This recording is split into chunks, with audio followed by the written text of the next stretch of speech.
الحمدللہ وحدہ والصلاة والسلام علی من لا نبی بعدہ اما بعد۔ السلام علیکم ورحمۃ اللہ۔ اللہ تعالیٰ کی توفیق سے سورہ نساء کی آیت نمبر 79 سے ترجمہ و تفسیر کا آغاز کر رہے ہیں۔ اعوذ باللہ من الشیطان الرجیم، بسم اللہ الرحمن الرحیم۔ ما اصابک من حسنۃ فمن اللہ، اور جو بھی آپ کو بھلائی پہنچے فمن اللہ، تو وہ تو اللہ کی جانب سے ہے۔ اس میں خطاب رسول اللہ صلی اللہ تعالیٰ علیہ وسلم کو ہے، مگر مراد پوری امت ہے۔ یعنی آپ کو کوئی اچھائی پہنچتی ہے، کوئی بھلائی پہنچتی ہے، خوشحالی پہنچتی ہے، آسودگی، راحت و آرام پہنچتی ہے، تو وہ محض اللہ تعالیٰ کا فضل و کرم ہے۔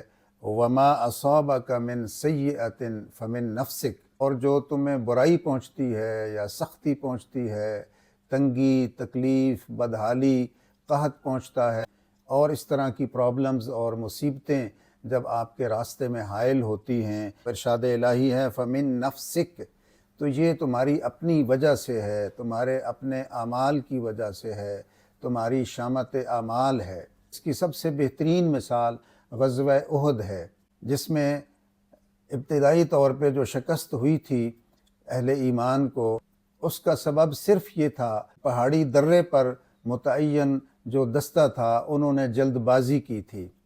انہیں معلوم پڑا کہ میدان خالی ہو رہا ہے، کفار بھاگ رہے ہیں، اور وہ مال غنیمت جمع کرنے کی طرف ٹوٹ پڑے، جبکہ اللہ کے رسول صلی اللہ علیہ وسلم کا حکم تھا کہ فتح ہو یا شکست، جب تک میں نہ کہوں آپ لوگوں نے یہاں سے ہلنا نہیں ہے۔ تو رسول اللہ صلی اللہ علیہ وسلم کے حکم کی نافرمانی کی وجہ سے یہ شکست کا سامنا کرنا پڑا، جانی اور مالی دونوں طرح کے بہت زیادہ نقصانات ہو گئے۔ اہل ایمان کا اپنا عمل وجہ بنا، محض اطاعت رسول سے سرتابی کی وجہ سے یہ شکست دیکھنا پڑی۔ تو معلوم ہوا کہ فمن نفسک جو اللہ تعالیٰ نے فرمایا ہے وہ ہماری شامت اعمال ہے۔ تکلیفیں، مصیبتیں ہمیں اس لیے پہنچتی ہیں کہ ہم خود غفلت سے کام لیتے ہیں، ہم خود کوتاہی سے کام لیتے ہیں، اور یہی مضمون سورہ شورى کی آیت نمبر 30 میں اللہ تعالیٰ بیان فرماتے ہیں، وما اصابکم من مصیبت، اور جو بھی تمہیں مصیبت پہنچتی ہے فبما کسبت ایدیکم، وہ تمہارے ہاتھوں کی کمائی ہوئی ہوتی ہے۔ وَأَرْسَلْنَاكَ لِلنَّاسِ رَسُولًا، اور اے رسول صلی اللہ علیہ وسلم، ہم نے پوری کائنات کے لیے، تمام انسانیت کے لیے آپ کو رسول بنا کر مبعوث کیا ہے۔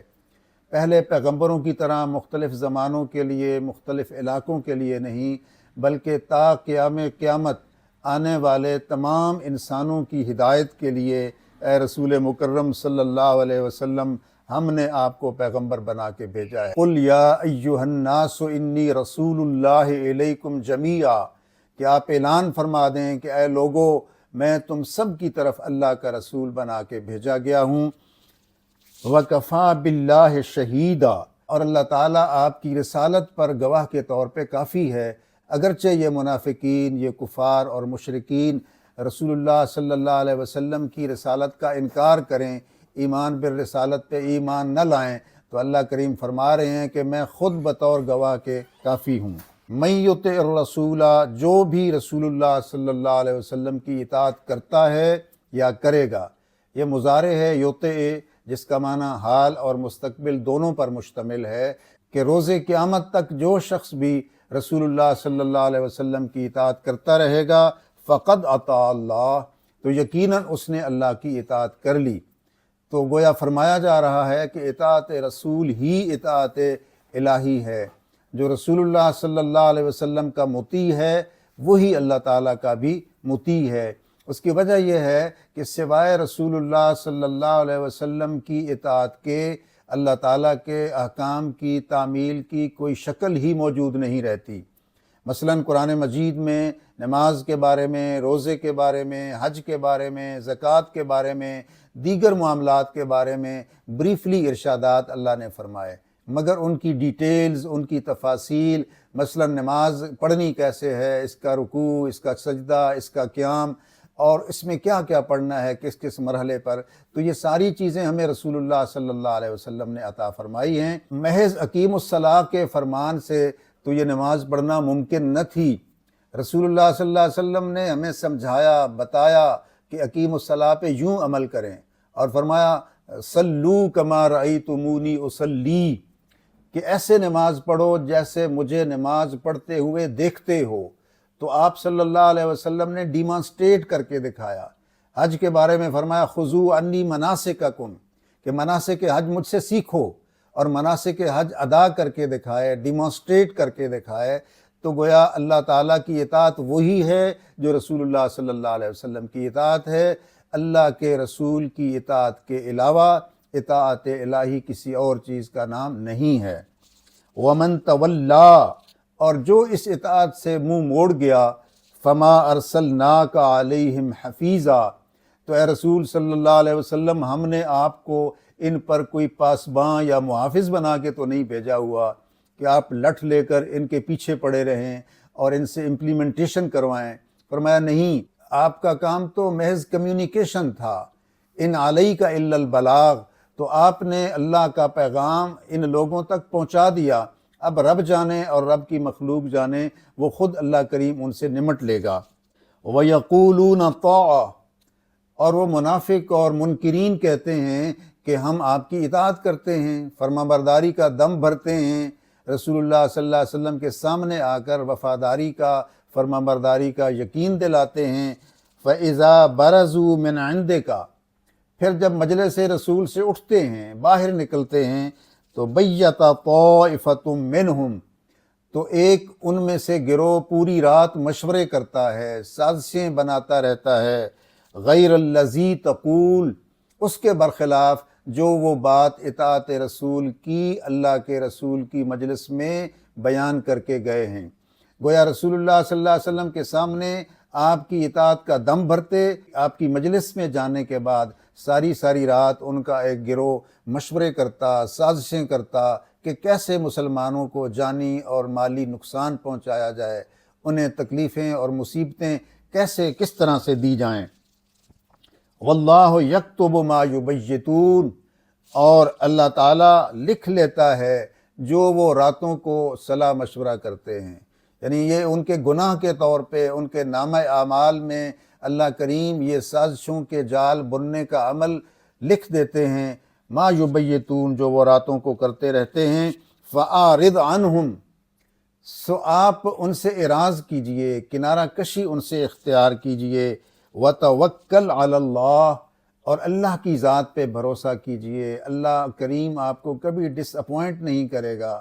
اگر وہ آپ کا کہنا نہیں مان رہے ہیں تو آپ فکر مند نہ ہوں، آپ پریشان نہ ہوں، آپ نے تو اپنے حصے کا کام کر دیا، آپ نے فریضہ ادا کر دیا، تبلیغ کا حق ادا کر دیا، اب یہ ان پہ ہے۔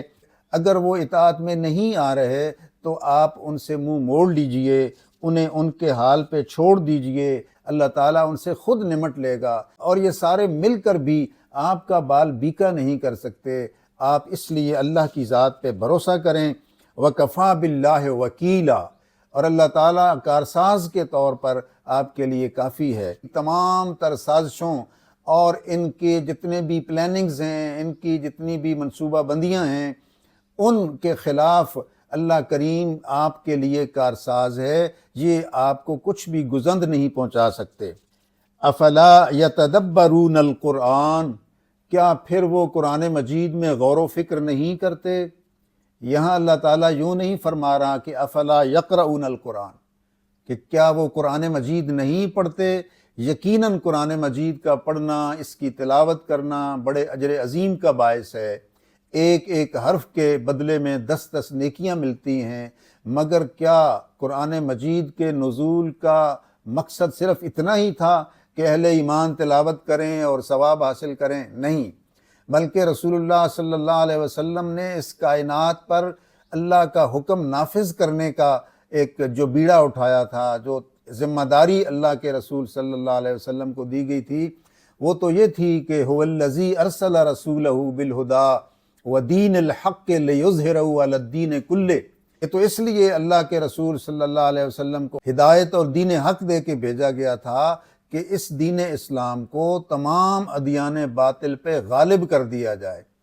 تو گویا قرآن پڑھنا بھی عبادت ہے، تلاوت کرنا بھی عبادت ہے، مگر اس کا در حقیقت جو مقصود اصلی ہے وہ یہ ہے کہ لوگوں کی زندگیوں میں قرآن آ جائے، محلے میں، بازاروں میں، گھروں میں، لوگوں کے دلوں میں، دماغوں میں قرآن مجید رچ بس جائے، اور قرآن مجید ایک کوڈ آف لائف کے طور پر دنیا کے رہنے والے انسان اس کو قبول کر لیں۔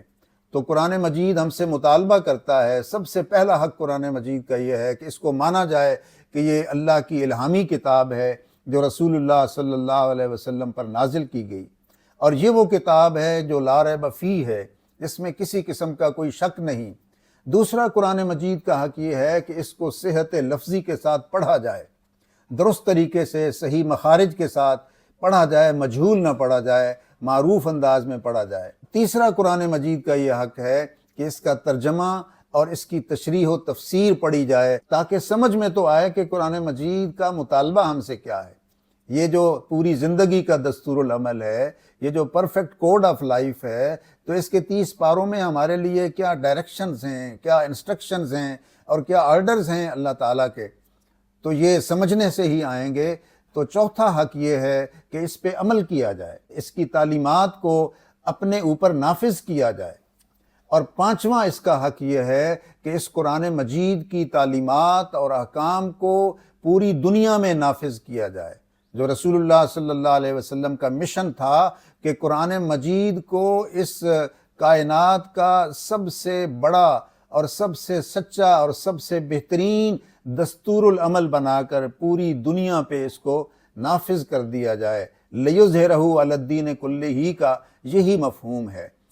اور اس کا مطلب یہ ہوا کہ اہل ایمان کو قرآن مجید کے بیان کردہ احکام کی روشنی میں اسلامک اسٹیٹ کو قائم کرنا ہے، اسلامی ریاست کو قائم کرنا ہے، اور یہ ہم سب پہ فرض ہے کہ ہم دامیں، درمیں، سخنیں، قدمیں، ہر ایک اہل ایمان کا، کلمہ گو کا یہ فرض ہے کہ وہ قرآن مجید کی تعلیمات کو پوری دنیا میں نافذ کرنے کے لیے اپنا حق ادا کرے۔ وَلَوْ كَانَ مِنْ عِنْدِ غَيْرِ اللَّهِ، اور اگر یہ اللہ کے علاوہ کسی اور کا کلام ہوتا تو لَوَجَدُوا فِيهِ اخْتِلَافًا كَثِيرًا، تو وہ اس میں بہت سارے اختلافات پا لیتے۔ اس میں اختلافات کا نہ ہونا یہی قرآن مجید کے الہامی کلام ہونے کی دلیل ہے۔